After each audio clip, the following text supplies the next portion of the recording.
گالی نوچی جا رہی ہے، اور اس ملک ہندوستان کی دھرتی پر کوئی اس کا بچانے والا نہیں ہے، پرسان حال نہیں ہے، اس کی درد کی آواز کوئی سننے والا نہیں ہے۔ کیا اسی لیے ہمارے آبا و اجداد نے، باپ داداؤں نے قربانیاں دی تھی، شہادتیں دی تھی؟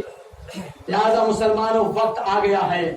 متحد ہو کر کے آپ اپنا فیصلہ مستقبل کا کریں، ورنہ آپ یاد رکھیں خدا نہ خواستہ اس ہندوستان میں اگر بی جے پی اور RSS کی حکومت ہو گئی، اقتدار ہو گیا، تو آپ کی جو ووٹ دینے کی ایک طاقت ہے، ایسی اور دینے کی طاقت کہ جس کی بنیاد پر آپ انقلاب برپا کر سکتے ہیں، آپ سے ووٹ دینے کی طاقت چھین لیں گے۔ یہ منصوبہ بندی کی سازش ہے۔ لہذا ہر مسلمان، بلکہ صرف مسلمان ہی نہیں، وہ ہندو بھی جو فرقہ پرست ذہنیت نہیں رکھتا، وہ مسلمان اور ایسا ہندو، ان سب کو مل کر قدم قدم سے ملا کر آگے بڑھنا ہوگا اور ہندوستان کو تباہی کے سہارے سے بچانا ہوگا۔ ان سب کو آگے بڑھنا ہوگا۔ آج آئین کی حفاظت کا سوال ہے، آئین کو ختم کرنا چاہتے ہیں، وہ آئین جو جمہوریت ہمیں فراہم کرتا ہے،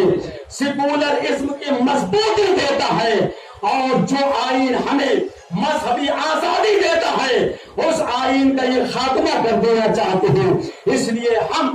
ایسا نظام اور لاہ عمل بنائے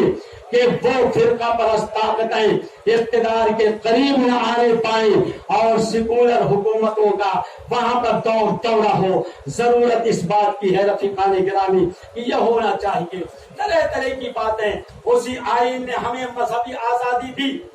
ایسی مذہبی آزادی دی کہ آج ہم کھلے طور پر مسجدیں بھی آباد رکھتے ہیں اور آپ کے مدارس بھی بناتے ہیں، لیکن اگر آئین سلب کر لیا گیا، ختم کر دیا گیا، تو ان ساری چیزوں سے ہمیں ہاتھ دھونا ہوگا۔ لہذا ہم اپنے باپ داداؤں کے قربانیوں کو یاد رکھیں اور ساتھ ساتھ چلیں، مگر ساتھ ساتھ چلنے کے لیے ایک بات ضرور عرض کر دوں کہ ہمارا جو عقیدہ ہے ہندوستان میں بنام مسلمان بہت سارے عقائد کے ماننے والے موجود ہیں، ان عقیدوں کا جو اختلاف